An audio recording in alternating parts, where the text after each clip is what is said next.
Hello, everybody. I'm Dan Turbyville. This is Powerhouse Fence Show.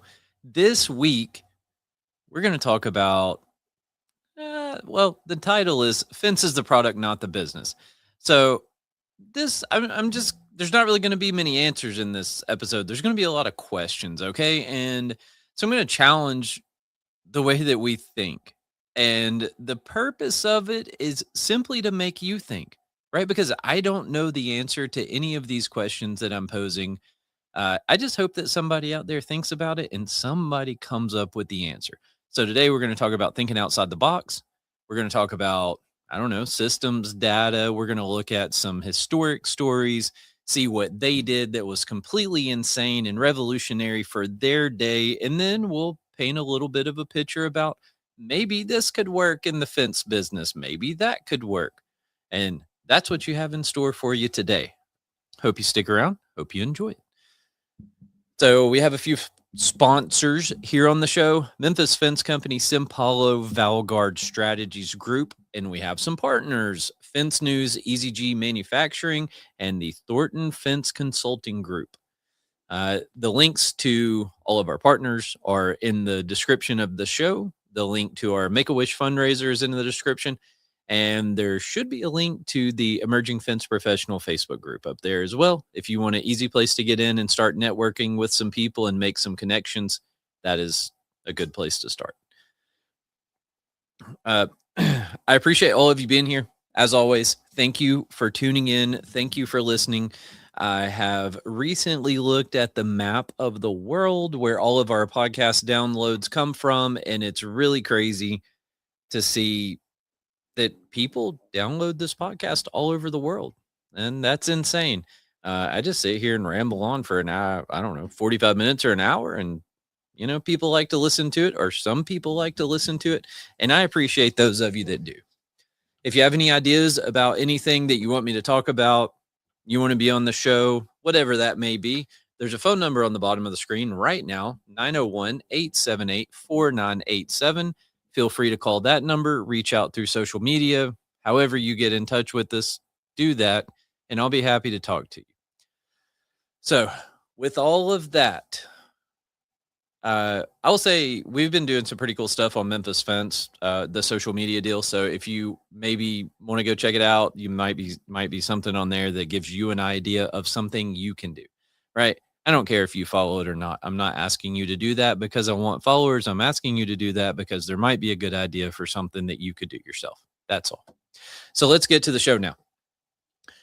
And I told you we're going to talk about some stories from history, which always seems to mean that there's going to be a story about Henry Ford. All right. We all know that Ford built the assembly line, right? We've all heard the stories about the assembly line. But do we really know the whole story? So he didn't revolutionize the auto industry because he started building cars, right? He built cars, they worked, and then he spent stupid money optimizing the material for each component of the car.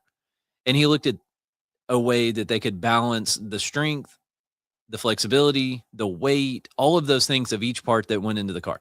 I've been listening to his autobiography or his book, My Life and Work. And it talks about all of this stuff in pretty great detail. And it's really insane to listen to the stuff that they went through to find this exact material that they needed to use for each piece of the car, right? Before Ford, there was already a ton of people building cars. I'm pretty sure that Ford Motor Company was the third company that Henry Ford was at, in the automotive world, right? So he was revolutionary because of the production that they were able to come up with to build the cars. Because before Ford, cars were all custom built, right? They were really expensive. They took a long time. They were all just for the rich people. They weren't for common folks. So if I were alive back then, I still would have been cruising around on my horse because I couldn't afford a car. And the maintenance of the cars was insane because I didn't realize this, but there weren't spare parts for them. Right? When they made a car, they made the car. They didn't go to the parts bin and get a part and put it on. They made every part of that car. So if the car broke, you waited for someone to make you a replacement part and then put it on. Everything was handmade and it took forever to get done. That's insane, right? So what Henry Ford did was he thought outside the box and he implemented production lines and he changed the way that that entire process worked. It changed the automotive world, probably changed a ton of manufacturing that happens today, all because of what he did. Now you buy a car and a part goes bad and you can get the part for, I mean, most of the time for 20 years or whatever. Like the manufacturer keeps making it and they have stock. So you can buy it from Ford or Chevy or whoever you bought the car from, right? And that's crazy to compare to what it was not too long ago in the history of humanity. But anyway, like I said, he thought outside the box, started implementing production lines. At first, they did it small. I think it was like maybe a distributor or something like that. They did it with first just to test it, and it made a like crazy increase in production. Same number of people working there, same everything, and I mean it like I don't know. They were able to output like 20 times the number of parts a day or something like that because they set it up on an assembly line. So obviously, once they saw that massive increase, they kind of went all in and they started doing it all over the place. And they worked for years refining the process. In the book, he talks about putting an assembly line in for the chassis line or engine line or something like that. And I think they actually built two of them that were different heights. So that way, depending on the height of the person working on the line, you could go to whichever one fit you better. So you weren't like reaching up or bending over. It was just at the right height. And so, I mean, they spent a lot of time and did a lot of things and changed it all the time, right? They didn't just put it in one time and say, "Hey, that's a really good idea. Let's put it in once and we're never going to touch it again," right? They spent the rest of years, decades perfecting the things and changing the things and squeezing every little bit out of that production that they could do. They didn't just accept it as good enough the first time they put it in. They kept pushing, they kept innovating, they kept changing it.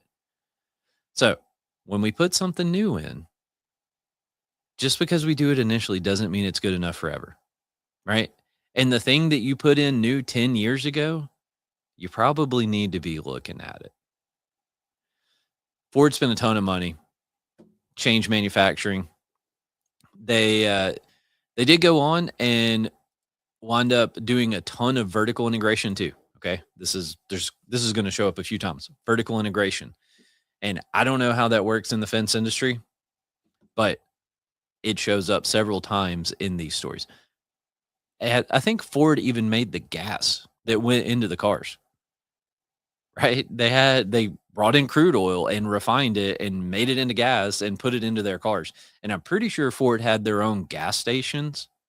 And I know they had, a network of service shops and dealers and things like that, but I'm pretty sure they had their own gas stations way back when. If you want to know more about that, again, the book's called My Life and Work. It's pretty cool. It's written by Henry Ford. I think it was published in like 1923 or something like that. It's a very interesting book.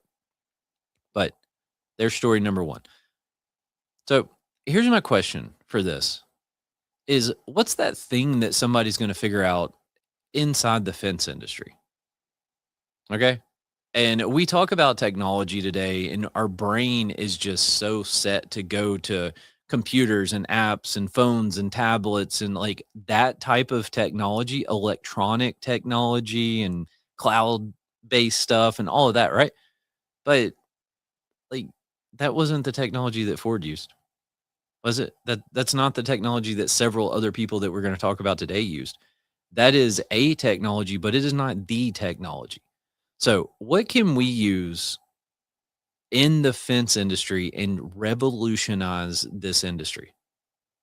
Right? I doubt, honestly, I don't think it's going to be a new app. I don't think it's going to be new software. Like they exist, right? There's going to be more, sure. The ones that are out here, they're going to get better, right? There will be improvements, but I don't think that's the thing that's going to revolutionize the fence industry. Maybe I'm wrong, but I really think it's going to come from somewhere else. So, what's that one thing that's going to turn the industry on its head? That's the question that I have today. And what is the thing that you have in your mind right now that you think, oh man, I got it. This is the idea, right? This is the killer idea. Maybe that's it. I'll tell you, I've listened to a lot of stories and books and all of this other stuff about people who have built these massive companies in history. And there's a there's several patterns that you see throughout all of these stories. One of them is that people think they're absolutely insane when they come up with this stuff, right? There's so many stories where people are like, "Man, you're crazy. What do you mean?" Right? I've been seeing some talk about SpaceX going public in 2026, and by the going public, I think they're only going to sell something like 20% of the company or something along those lines. I don't think they're doing it all, but so they're supposed to have an IPO in 2026. And I've seen that the company is valued somewhere between 900 billion up to like 1.5 trillion, right? I mean, that I've not seen anything that's official or trustworthy. I've just seen a bunch of numbers. And so there's a perfect example of something that people told Elon Musk when he was decided he's going to start SpaceX that he was crazy. Like, what do you mean? Right? Because he had just sold his portion of PayPal. I think he walked away with something like $140 million or whatever it was. And I think he was 21 years old at the time, or early 20s. And everybody's like, dude, just live the rest of your life on the beach. What are you talking about? You're gonna go start a space company, right? And he did it. And now look, right? It's a piece of his empire, and it's valued, let's just call it 800 billion even, right? Like, that's insane. So there's something like that that's going to happen. Something is floating around out there. So let's talk about Carnegie Steel. Again, I think I talked about this a while ago. It maybe is Carnegie. I'm not sure how to say it. So I'm going to say it however I want. And maybe that's wrong. But Carnegie didn't win by making better steel than the next company. Right? We'll touch on that here in a second. But that's not what made him the winner, so to speak. You make the best fence in town? Good, right? There was other people that made the best steel out there too. But he won because he figured out how to control the raw materials, like the iron ore mines, the transportation of the materials on rail and whatever else that they were transporting on at the time. I think mainly rail, right? And the processing of those raw materials into steel. So he vertically integrated everything. So there you go. Once again, vertically integrated. So put that phrase in your piggy bank. Vertical integration. I don't know. I'm not saying it's the answer. Again, I told you, I don't have the answer, right? All I have is questions. But he won because he vertically integrated everything. I told you Ford went on to do the same thing, right? So here it is again. He controlled the process from end to end. And he invests. Okay, so that's one piece of it, right? Now here's the second piece. He invested more money into machinery, systems, and processes than anyone else did. So he adopted aggressively the Bessemer process, which was able to reduce production time. It lowered his cost per ton. It increased consistency and quality and things like that. So there's the quality, right? I mentioned before he didn't win by making the best steel. There's the quality. So, but that's not what he did. That was a piece of it, but that was not the only thing, right? He changed the entire process and adopted the latest, greatest technology that was available at that time. And he spent a ton of money investing in machinery and systems and processes and all of this stuff that changed the way his business operated. And he went on to dominate. So his competitors, they didn't trust this Bessemer process. All right. They didn't want to have to retrain their workforce. They didn't want to have to make all these big investments into it to change the system they were using. Like that, that's just too much work. And I'm going to tell you a story right now. Spoiler alert. We're going to talk about Sam Walton later. But there's a story about when Sam Walton was trying to get started. And I don't know if he had opened a store or two that were Walmart or if he just had the idea, right? But he goes to Kmart and he says, "Hey, Kmart, I got this idea for you and I want to pitch it to you and I want you to do this." Right. And I'm sure there was like some tie to him where he would make money off of it or whatever. I don't think he was just giving him the idea, but I don't know. And they laughed him out of the room. They said, "Man, you're crazy. That's crazy talk. What do you mean you want us to sell things at lower margins and work harder and all?" Like, no, that's insane. We're Kmart. We rule the world. of retail. We don't have to do anything that you want. Who are you? Right? And they laughed him out of there. Well, how'd that work out for him? When's the last time you seen a Kmart? And when's the last time you seen a Walmart? Right? So again, the crazy ideas. So anyway, Carnegie, he bet his whole company on this new system and these new processes and these new machines and everything else. So before he did that, so steel production, it required a lot of skilled labor, and they had to make a bunch of judgment calls, and output of the facilities and the crews and the shifts and everything fluctuated drastically. Can you imagine if you're a steel manufacturer and you're trying to source raw materials and project production and all of that, and there's dramatic shifts between shifts? Dramatic shifts in production between shifts, I guess is a better way to say that. But that's crazy, right? Because now who knows what they're gonna make tomorrow? I don't know. They made 12 last week and 17 the week before and 1 the week before, but who knows what tomorrow holds, right? That's insane. So they were able to make it consistently. The quality, the quantity, everything else. It was predictable, it was repeatable, and here's another important word I'm going to tell you is it was scalable. Right? So a lot of times we want to make a system or we want to put in a system, right? We want to put in a process, we want to change something and we just focus on today. We focus on, oh man, if I can build this thing today, it's going to solve my problem for my 2 crews. Well, what happens when you have 3? And then 4, and then 5, and then 10, right? Is the thing that you're putting in today, like, do you think about the scalability of it at all? I would suggest that you just keep that in the back of your mind. Now, obviously, things change, right? If you go from 2 crews to 10 crews, like your whole business is going to be different. So the system that you put in might not be able to transition that way anyway, but at least think about the scalability and think about what happens if I put on another crew, right? And then what happens if I put on another?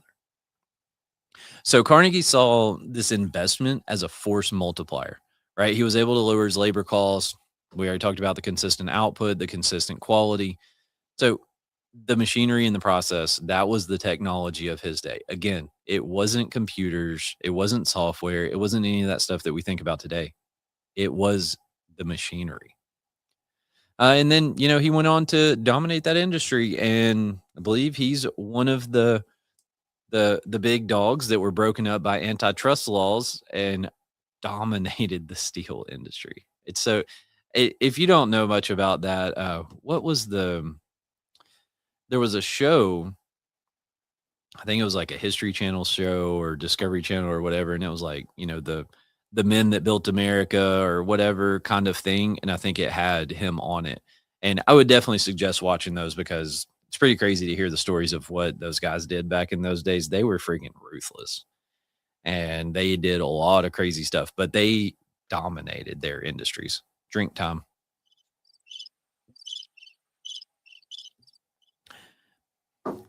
So he used the latest, greatest tech available, right? What can we invest in today that's going to enable us to dominate tomorrow? What's out there, right?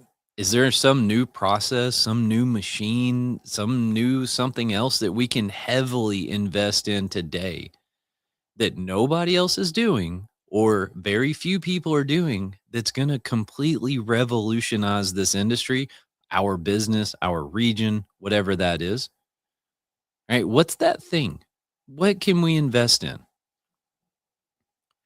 Again, the point's not for me to give you the answer. I just want you to think about it.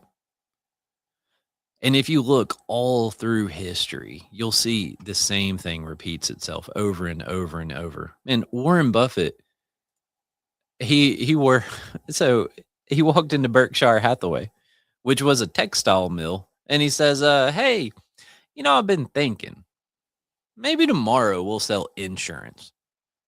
Right? And they stopped production and they shifted and started selling insurance. That's crazy. So maybe that's it. Right? Maybe the change that we make is that drastic. I don't know.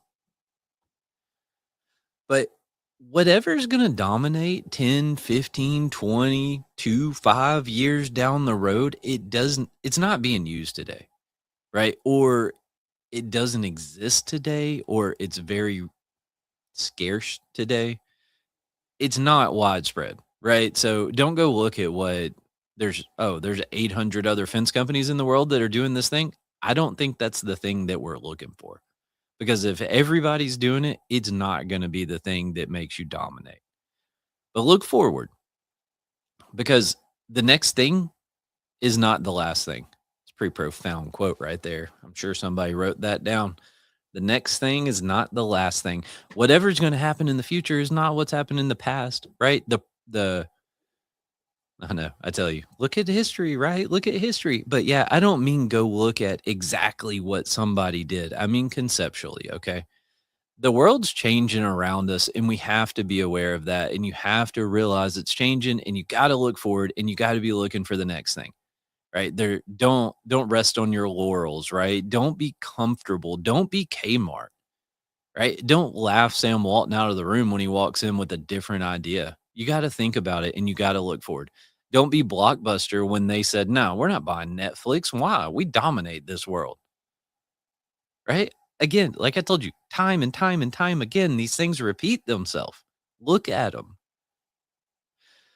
So here's Walmart. Okay. Sam Walton spent an enormous amount of money investing in computers because before that, they had these old school, like standalone cash registers that people would use to check out in retail centers.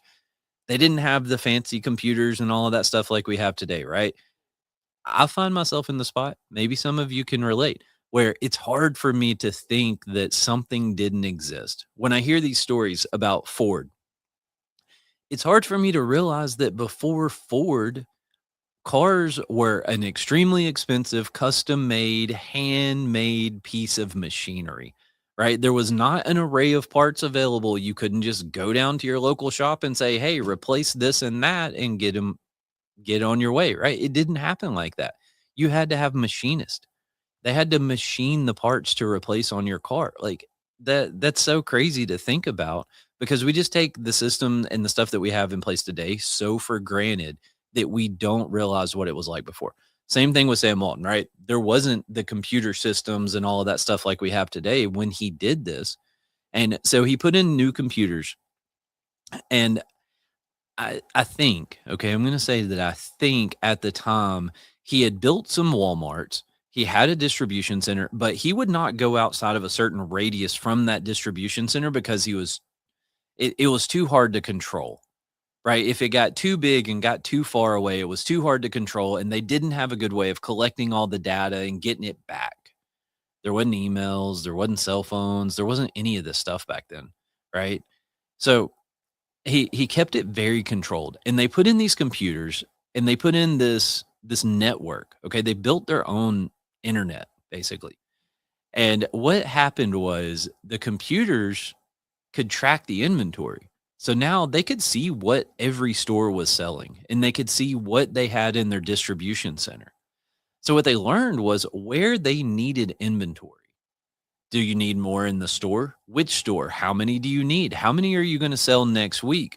Right? They were able to track all of that data by putting these computers in when nobody else was doing it. So then what happened? Well, look at Walmart today, right? So by I'm not going to say this was the only step that got them to where they are, but I will tell you it was a big freaking step that got them to where they are. So the computers told them what they're selling, what they needed. They could track it. They knew what they had in stock. They were able to look at previous sales on specific items and predict and forecast what they needed for the coming months and weeks and things like that. Right. So it gave them a much better picture of the situation than what they had with the old school standalone cash registers that we'll call them dumb devices, right? They didn't have any kind of they didn't have any kind of communication with anything. So anyway, you know the story of Walmart, right? They went on, they expanded, now they're everywhere. So crazy stuff. What can we do? What's that thing that's out there? What are we missing? There's something. There's something. So Kevin O'Leary tells a story about Tesla and his son. I think I got this right. Okay. Just for transparency, his son got a job at Tesla and he says, hey, dad, why don't you buy some Tesla stock? Right. Like it's a great company. We're doing this, we're doing that, da da da da da. And Kevin O'Leary says, no way. It's so overpriced for a car company. That's insane. I'm not buying any of that stock. They're way overvalued. It's just a car company. Da da da da da. And his son says, "Dad, we're not a car company." What? What do you mean? No, no, no, no. We're not a car company. We're a data company.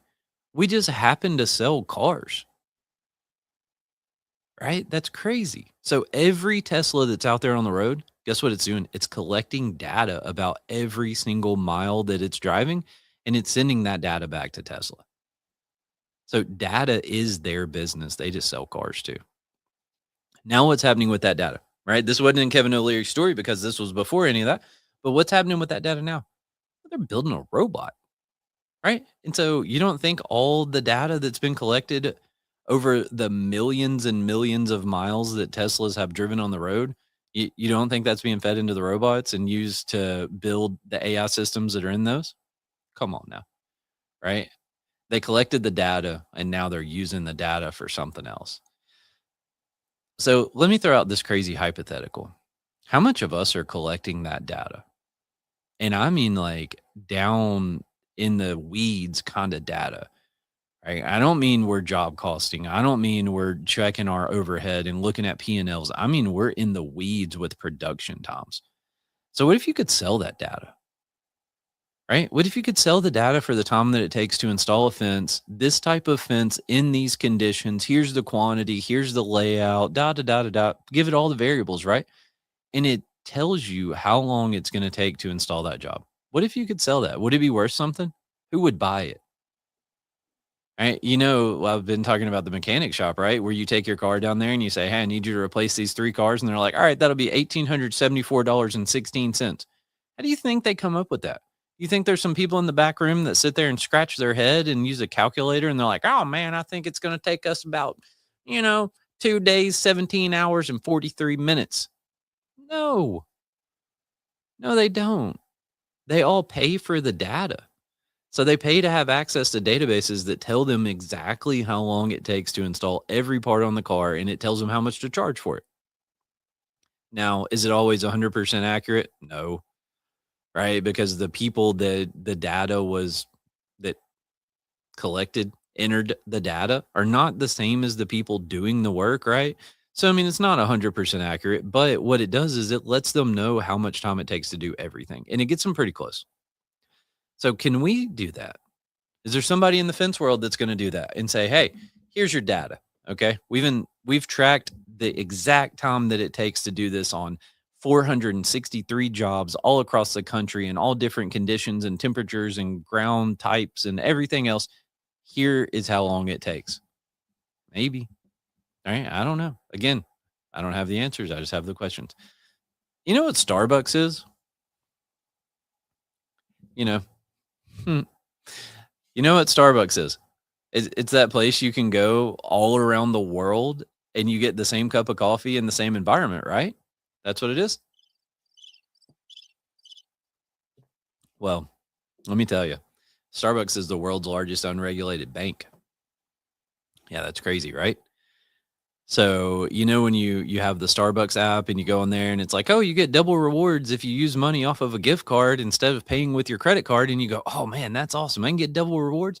That means every $754 I spend in here, I get a free bottle of water." Yeah. Sign me up.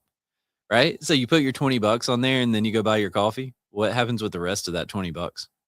They invest it and they get stupid rich off of the interest from investing your money.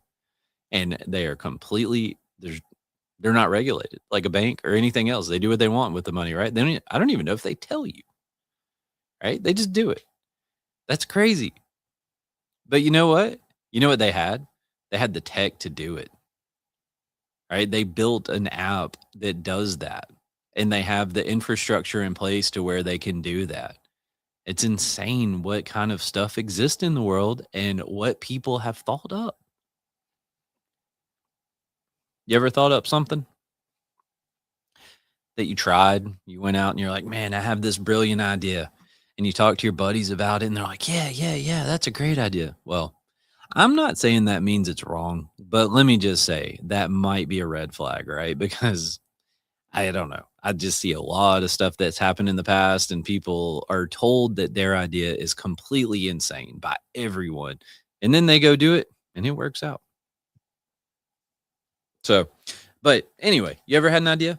Did you go try it? What does it hurt to try? Hmm. There was a guy named James Dyson, and James Dyson, he didn't invent a vacuum, right? What he did was he reinvented the vacuum, invented the bagless cyclone vacuum cleaner. Do you know this story? Well, if you do, here it is again. So he actually was manufacturing this thing before called a ball barrow, kind of like a wheelbarrow, except the front wheel on it's like a big ball. So I guess flotation, it doesn't sink and things like that. I'm not sure. But he was manufacturing these and they had a powder coat line and he had these cloth filters that would get stopped up all the time by the excess powder that missed the part and got sucked up and all that stuff. And so at the time, there was this thing you could put in like a big cyclone. Right, and so it would take all the excess powder and it would suck it up in there and it would spin it super fast and the centrifugal forces would fling all the powder against the walls and it'd fall down. No filters. And then I'm sure after it had a filter just to make sure everything was good. But he's like, "Man, I'm gonna get one of these." And then he figured out he couldn't afford one, so they built one.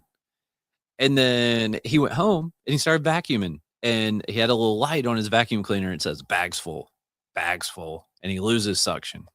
This friggin' piece of crap. And so he opens it up and the bag was not full. But what happened was the bag was clogged up with dirt. So he goes to the shop, gets another one, comes back, same thing happens again. And he says, "Wait a minute. Why can I not apply that cyclone concept to a vacuum?" And so he gets out a bunch of cardboard and starts cutting and building, doing arts and crafts, and he makes a prototype. And then he went on and he built something like 5,270 prototypes over the course of, I think, 5 or so years until he finally got to one that worked. He refused to give up. Like the guy would not stop. That's insane, right? 5,000 prototypes.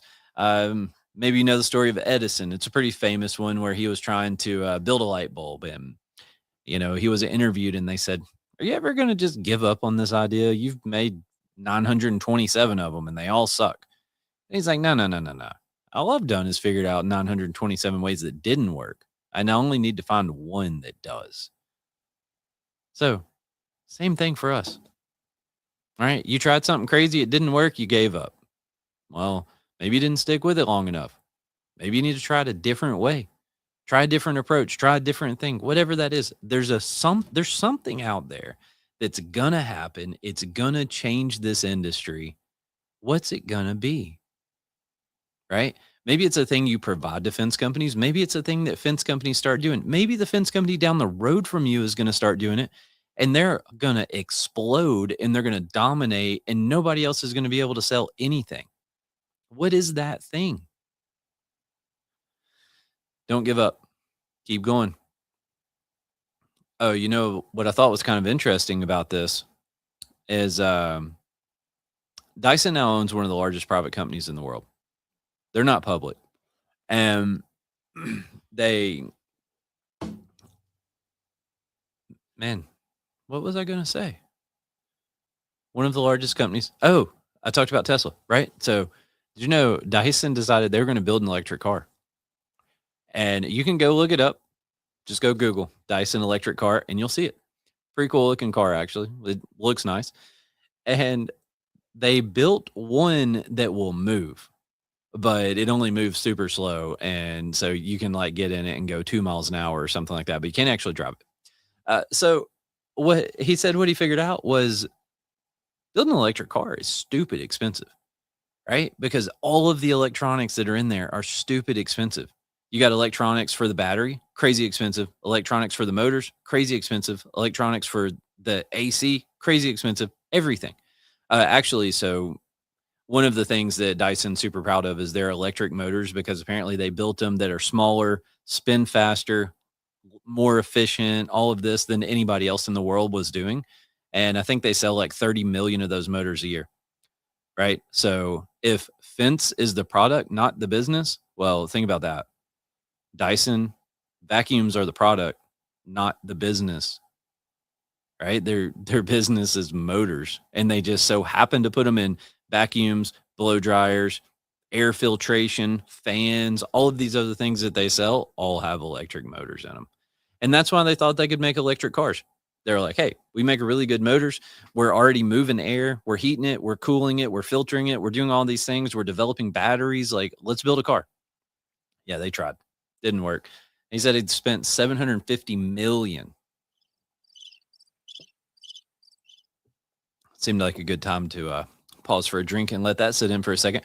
Spent $750 million doing research and development for a car, and they have one that they can drive 2 miles an hour. That's a freaking expensive car. And they said there's no way they could compete. They said Tesla dominates. Their manufacturing is so far developed, their processes, their buying power, their sheer will and might, it's all so overpowering. They said they can't compete. So, what does that mean for us? Right? When I hear these things and I hear these stories and I hear about all of that, that's where my mind is, right? My mind is in that place of what does this mean for me? What story from these books and these podcasts and these YouTube videos and everything else that I've consumed, what stories are hidden in there? What lessons are hidden in there? What can I apply to my business, to this industry, to whatever it is? What can I do? Right? That's where I'm thinking. So it's not like, again, the same concept as the fence is the product, not the business, right? Don't apply that same concept when you're listening to stories. It's not about the very specific, exact thing that they're talking about. It's about the concept of it. So take that concept, apply it to yourself. How's it going to work? All right. What are you going to do? So, you know what? Oh, okay. So here's another funny thing I thought about. These people buy these Dyson vacuums, right? Because he refused to give up. He built something that was different than everything else. They're freaking expensive, right? They're more expensive than a ton of vacuums. I don't know that they're the most expensive. I think the like rainbow ones or whatever are crazy expensive. But Dyson are pretty pricey vacuums, right? I wonder how many people own a Dyson vacuum cleaner also have Fence, right? Why did they buy a Dyson instead of buying something else? And how can you take that concept and apply it to your fence and sell your fence? Hmm. So, how many of those customers, how many consumers in the world would trust a third party source for information? Right? The same thing we talked about with the mechanic shop. They have a third party they go to. They say, this is the year, make, model of the car. This is the part I'm trying to change, and it tells them how much time it's going to take. What if there was something out there that consumers could use that would give them options for a fence, right? And it would give them anticipated prices. It would say, here's the best standard practices. Here's the specs you should look for. Here's the styles that exist, and gave them information instead of them just believing the person that showed up. There's plenty of trustworthy people in the world. There's also plenty of people that aren't trustworthy, and they're out there trying to take advantage of folks. You see it, right? If you're in any of the fence Facebook groups, like you see that stuff where it's like, oh, look at what these people did. Look at this job I have to go replace because somebody did it wrong. Like, I mean, I see it with my own two eyes when I drive around town. There's people out there doing stuff that they shouldn't be proud of, right? And they're getting paid for it. So what if there was something in place that could protect the consumer? Right? Some independent third party resource they could go to, they could gather information. They could know that when somebody comes out to put up their 6 foot tall wood fence, the posts need to be deeper than 12 inches in the ground. Right? Because do consumers know that? Probably not. If you went out there and you just did it and they never thought twice about it, they probably wouldn't know anything until the fence fell over. Right? So there's an idea. Told you I don't have any answers. I just have questions, right? So if you take one of these ideas and run with it, just remember where it came from. That's all. So let's start wrapping all this stuff up, right? So it's up to you to answer these questions, right? Again, I know a lot of times I share information and I say, this is how we do this. This is how we do that. Here's the rules. Well, this is not one of those times because I genuinely don't know. I spend a lot of time thinking about these things. And I spend a lot of times trying to figure out what's the next big thing. Where's the world going? Where's the industry going? Where is technology going? What can we use? What can we capitalize on that's going to improve our team's life, right? Whatever that is. What can we capitalize on that's going to improve the value that we're delivering to our customer's journey? Like any of those things. What can we do to improve the world around us? It's not all just about our pocketbook. Yes, 100%. Companies have to be profitable, right? It's not optional. Like a company has to be profitable to survive. So if you work for somebody and you're like, "Oh, man, they make all the money."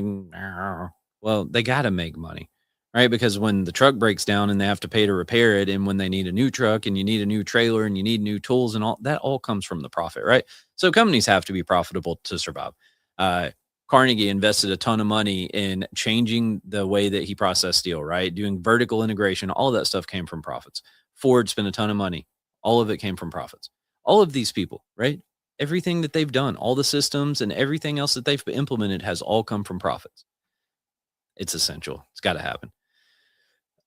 So Ford built fully integrated production systems. Carnegie built fully integrated industrial systems. Walmart built data systems. Tesla built learning systems.